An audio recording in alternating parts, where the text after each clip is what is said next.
you are now able to access a great deal many more services, a great deal many more forms, which cuts down on the requirements of the manpower intensiveness at the courthouse itself, which as well has helped us to save on the bottom line. Other questions? What's your stance on the natural gas drilling? The Marcellus Shale natural gas pocket provides, I think, a really extraordinary opportunity for the state of Pennsylvania. It could be as big as what coal, what steel were in a bygone era. Now, friends who are in the coal industry are quick to remind me that there is still an active coal industry in Pennsylvania. I understand that, but I think we can all agree that it is not as large an employer as perhaps it once was. Marcellus Shale, natural gas exploration, has the potential to be that economic engine again. Now, we all want to be good stewards of the land. We all appreciate having clean air. We all appreciate having clean water. So we want to be sensitive to those environmental concerns. But we don't want to be a slave to them as well. We don't want to necessarily make it so it's unpalatable for industry to be able to mine that resource. We also want to recognize the fact that there are some impacts that come to the local community, be it the roadways, be it an increase or a stress on the local police departments or things of that sort. We want to recognize all that, and there would be enough of a financial benefit that we can address those issues as well.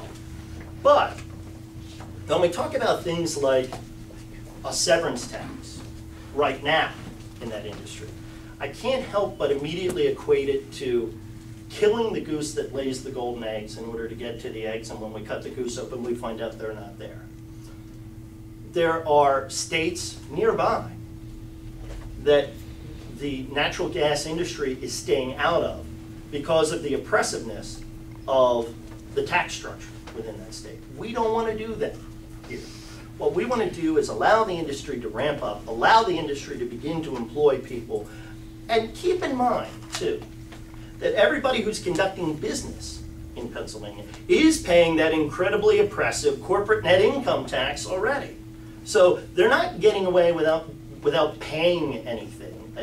That's just nonsensical. And every time they buy anything here, they're paying our sales tax and all those other things. They are being good corporate citizens now.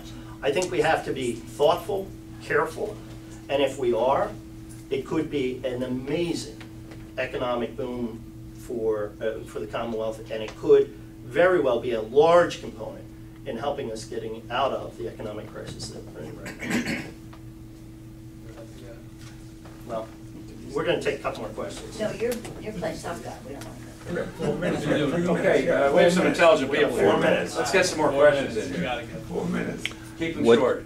What's your position on cap and trade and universal health care that was passed by Obama? Both disastrous. Would you be willing to be repealing them? Of course, absolutely. They both played absolute havoc. Cap and trade in particular is almost a unilateral disarmament sort of scenario that makes no sense whatsoever. Universal health care is because that's already passed. It doesn't work anywhere that it's currently online. It doesn't work efficiently anywhere in the world that it's currently brought online. We have, or had, I guess, the greatest healthcare system in the world. And there were a lot of people who perhaps were not insured with health insurance, but still could get access to healthcare by crossing the threshold of an emergency room. Some long-established public policy, he or she that crosses the threshold of an emergency room, regardless of ability to pay, gets care. The problem we were having, I think, wasn't as much in some areas, not all areas, but in some areas, wasn't a health access problem. It was a health affordability problem that I think we could turn to and try to figure out ways in which to adjust. But when you look at all those numbers of how many are uninsured and all of those sorts of things, when you really look at those who were eligible for different health care coverages that weren't availing themselves of it because they either didn't know or didn't have any understanding that was a possibility, really whittled down to a comparatively smaller percentage of the nation's population than we were being told, where actually the folks out there working 2 and 3 jobs and just couldn't afford to pay for health care for themselves or for their families. I would argue that the proper way of addressing the problem is to focus on those folks and figure out ways in which you can get health care access or health care affordability to them, rather than, as apparently the case, throwing out the baby with the bathwater and eliminating the whole system because a smaller percentage of our population wasn't getting what it is that they needed. It was almost, it was seemingly, at least from the mentality of those that passed it, for those who understood it, and for the 1 or 2 guys that might actually have read the bill, and I'm being generous, I don't think there was even 1 or 2. It's bad. That it was almost a tyranny of the minority in that regard, and I think it was just wrong-headed. Don't worry about it. I have one question. This has to do with strictly marketing. Marketing Republicans, because the one thing I beat Martha about is I think Republicans suck at marketing themselves. You're running against Honorado. You have a 10-7 disadvantage, Democrat to Republican, which to me means in this area you have to get 30% of the Democrats. Now, both positive and negative, how are you going to get those? Forget us. We're going to all vote for you. How do we convince our neighbors on the Democratic side to vote for you?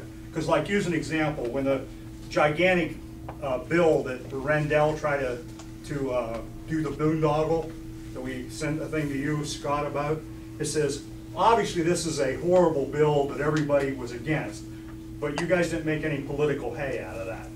But whereas every time Corbett or you speak and say anything that's the least bit, Honorado's team is out to get you. And again, I call him Mr. Slick because he does it so well.